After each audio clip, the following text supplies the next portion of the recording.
Alright folks, my name is Freyn and I'm back once more with some post-commentary of 3.7 America. It's something I've played quite a lot lately. It's a good one for squadding up with people on those viewer Saturdays that I've been doing. A nice low BR that lots of people have access to, with a reasonable selection of vehicles. And it's ended up with quite a few nice battles to play with as well, so... And we're here today on Normandy. Already having been pit maneuvered by a friendly Sherman at the start, so I'm a little slow getting to where I'd like, which of course, as anybody who has watched a Normandy video from me before will know, I like to go to the monument. It's a good solid position, a little worse from this side than the other, but it can hold things down quite nicely. And I'm heading there with yet another pit maneuver attempt by this Sherman. Bit frustrating. But we've spotted a Panzer III in the distance, so line up the shot just a little bit low. But I didn't see anything else pushing up the beach, so I was thinking I'm pretty safe to cross over here. Nothing had shown up yet down there. I was, of course, forgetting the incredible speed of the pack wagon. One of my most hated vehicles. Not to drive, it is honestly stupidly good, but hated to meet is the pack wagon. I managed to knock out his gunner with the 50 cal, so saving myself from a follow-up shot, and somebody else managed to take him out. So we're not off to a great start, but I am still at least alive. Friendly repair from Moose Pickles.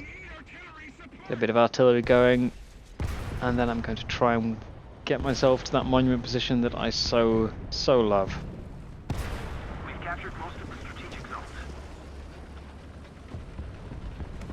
Now there will be enemies in pretty much every direction now. I am here a bit late already. You can see there's something driving down the road on the far side. There's a few things coming off on the diagonal corner there. Just where all the artillery is dropping. And there is also, it turns out it's actually a KV-1B on the other side of the platform from me. So things are already a bit messy. Just spotted a Stu or a Stug. I can't remember exactly which one it was. We'll find out soon. But there's a German tank destroyer just tucked in there. There's a KV moving towards the cap, and then there's this M10 as well. So we'll eliminate the M10. He's got the biggest gun, the most threatening. Moose unfortunately dies to the KV. The Stug is still burning and knocked out. Sorry, it is a Stu. The KV is now firing at me. I've got another tank in that direction, and then there's a KV2 as well. So a lot of activity. Thankfully, I am in the M4A2, which has enough armour actually to withstand some of the weaker KV guns. So the KV-1B is backed up and then parked himself with his turret at an angle, so I made a guess that he was trying to repair. Didn't really capitalise on it fully with that first shot. It's not necessarily the best shot to go for, but he does have no breach, so go for a second and get the turret ring, which I should have gone for with the first shot. And the man that is incredibly trolly, and I was working under the assumption that he had a damaged breach. It's not necessarily a great idea to assume that, of course, but with the way he was behaving, he'd backed up, parked himself at an angle, he'd angled his turret away, and he wasn't trying to point his gun at me, he was just trying to keep the turret wiggling. So he clearly had a gunner alive, but wasn't able to take a shot for some reason. Just a quick snapshot on the Panzer III down the road. Yeah, I should have really gone for the turret ring on the KV in the first place. I'm used to going for the turret just to try and knock out the crew. But in that case, easily the turret ring would have been the available and much better shot, especially on a non-moving target like that. Sadly missing the turret ring on the Churchill. He's got no gunner, or had no gunner at least. It will be back now. He's not angling himself, just pointing all his armour straight at me, so we could take another shot through the machine gun port and finish him off. Again, did try and go for the turret ring for the finisher. It just didn't quite get the accuracy on it, so when the crews come back I may as well take the same shot as I did the first time. And now let's press forwards a little bit and start trying to mop some up. It's T-34 coming from the beach. There was a second, but he also died to someone else. I believe it's Moose Pickles took him out. There's another T-34 down the end there. He's going to get away. And I don't want to be too aggressive, but I do want to try and press the advantage that we have. Try and keep the team together if we can, in support range of each other. Don't let anybody go alone too much.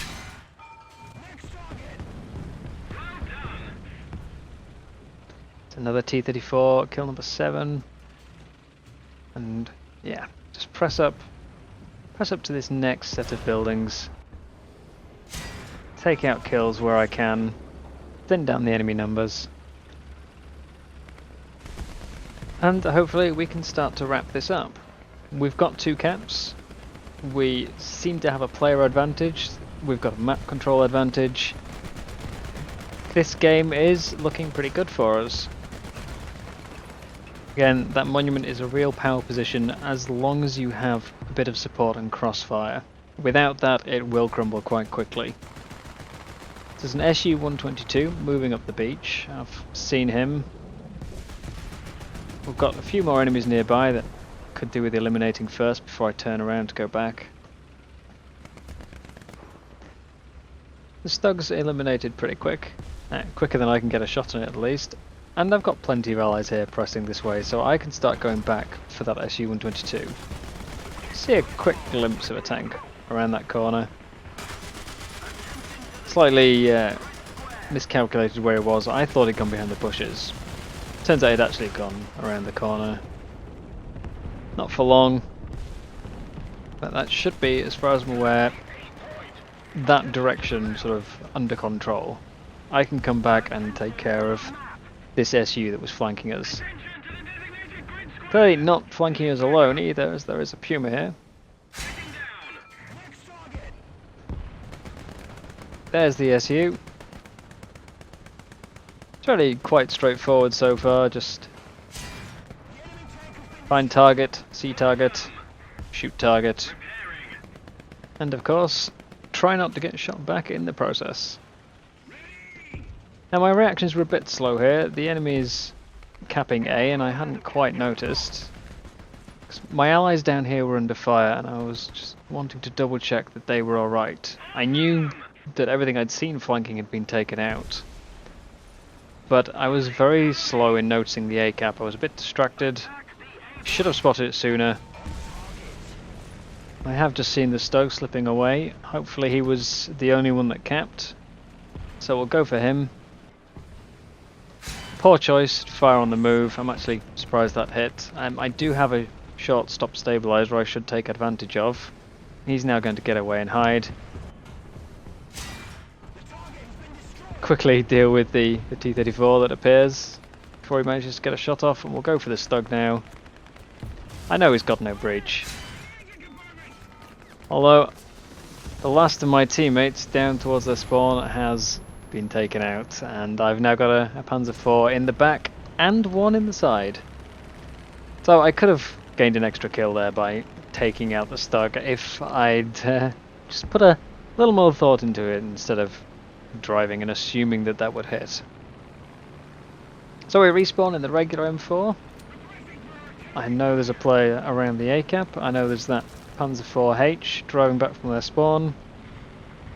And we've made a bit of a pig's ear of that, really. Got a bit overly aggressive, pushed up a little too far towards their spawn, and it's cost us. We've lost control of A, we've lost control of a large amount of the map, we've lost several tanks, and those tickets are starting to bleed down and close the gap a bit, so we need to get back in control.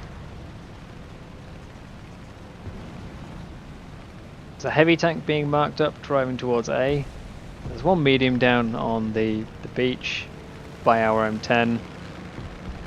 The Panzer IV F2 I don't believe died, the one that shot me, so that's something else to worry about. Actually, two heavies driving towards the A cap. That's the Stug from before, so at least he's eliminated. Something that I should have done, with my first spawn.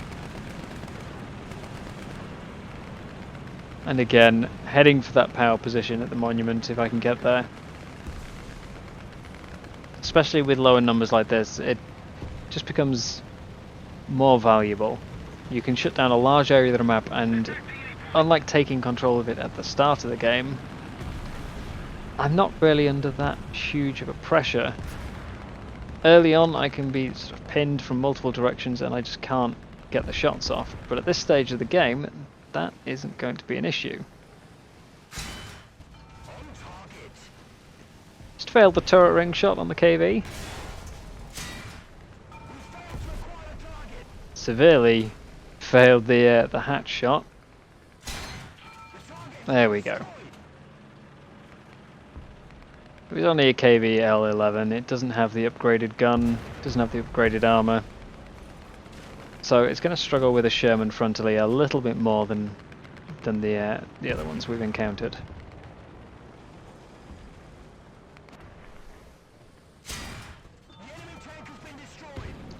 Let's get back in and retake A. The tickets have evened out. We've gone from what looked like a quite secure win to a potential loss here. I'd like to get control of A. See if we can turn this around. I'm a bit concerned the Panzer IV that killed me is still alive and did just kill someone in our spawn, so I'm expecting potentially to get shot in the back again. So much so that I'm actually going to turn my back on the enemy's reinforcements and start watching the direction that I'm thinking this particular Panzer is going to come from.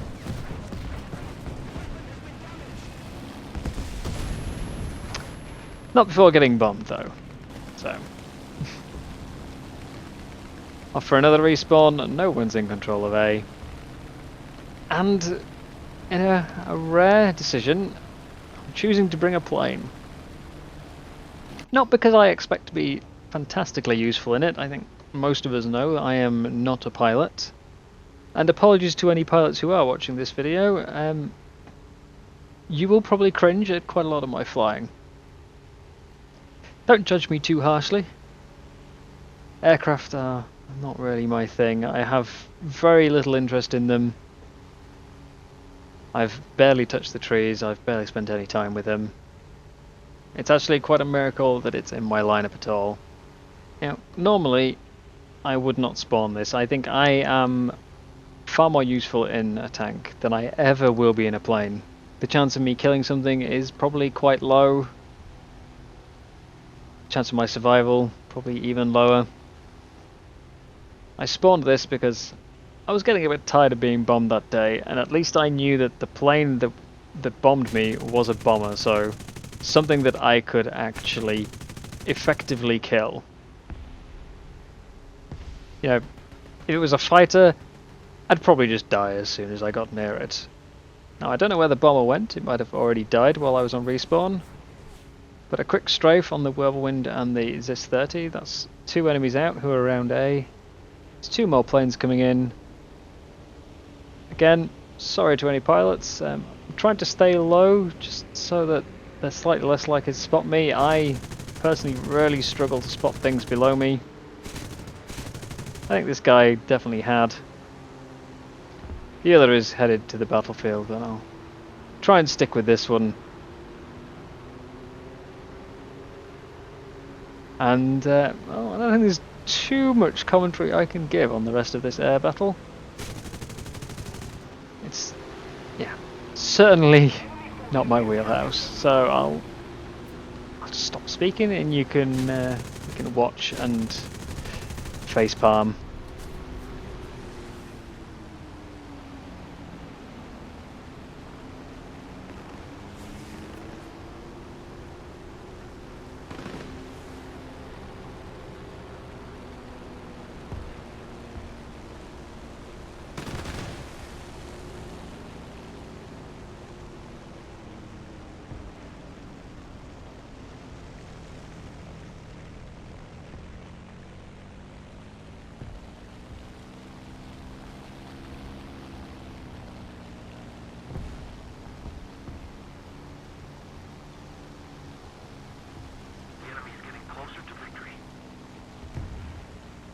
I suddenly became very aware of a balloon. Just turn away from that. A lot of whirlwinds in the distance as well.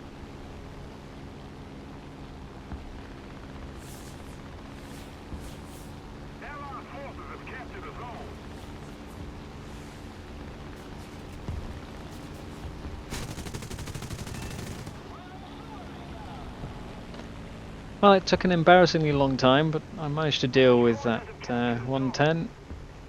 I'm pretty sure the plane I originally spawned to try and take out is long dead.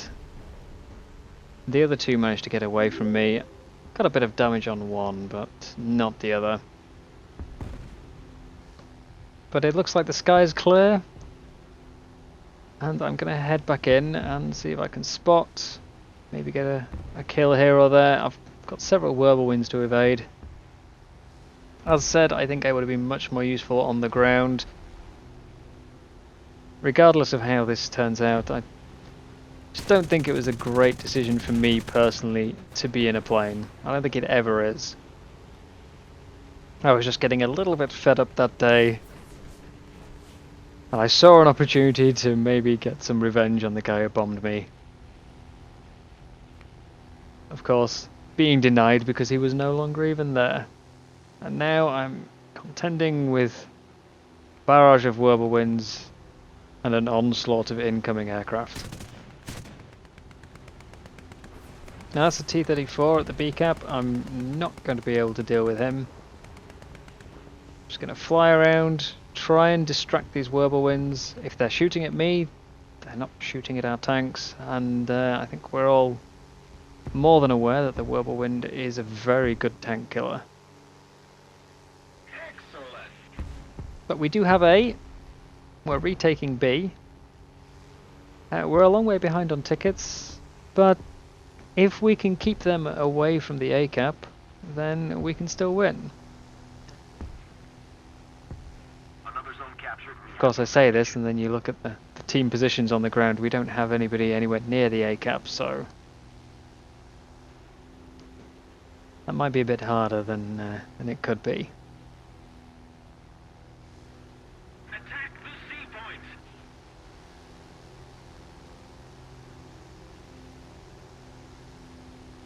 There's something firing down that beach road.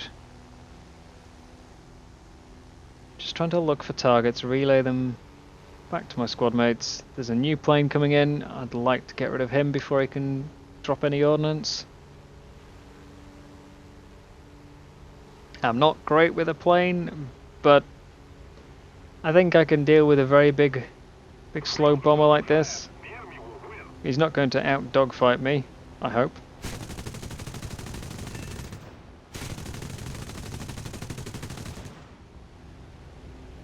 And that's a very big bomb.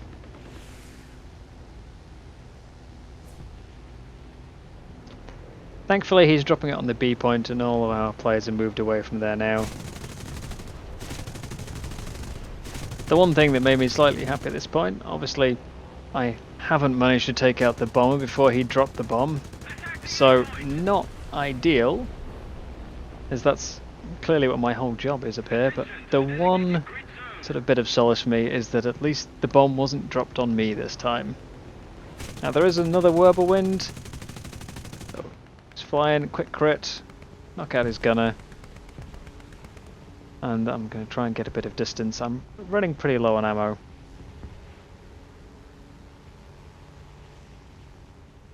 Just try and get away, give him a target, distract him from going after our Shermans.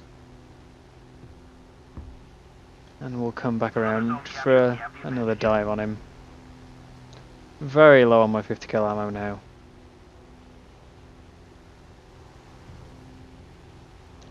That's the whirlwind dead. There's a 37mm flak shooting at me. Again, I'm just playing a distraction until I see an opening. If he's shooting at me, he's not shooting at someone who's actually controlling a capture point.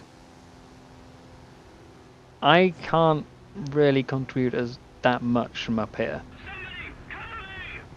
I can kill the occasional tank, and with some luck I can even kill the occasional plane. But if the enemy is in a plane now, then they're not contesting a cap. And that's my disadvantage, is I cannot contest a cap. But if I can distract them, then they're not taking the cap either. I saw a brief opening, so I turned, sprayed a little, and that's another anti-aircraft down, and the end of the game.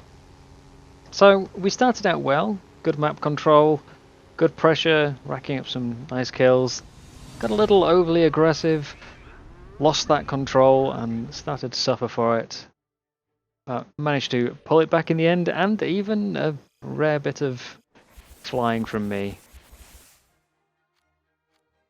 So good result, good solid game, 20 kills overall, and a narrow but pretty tense and enjoyable victory.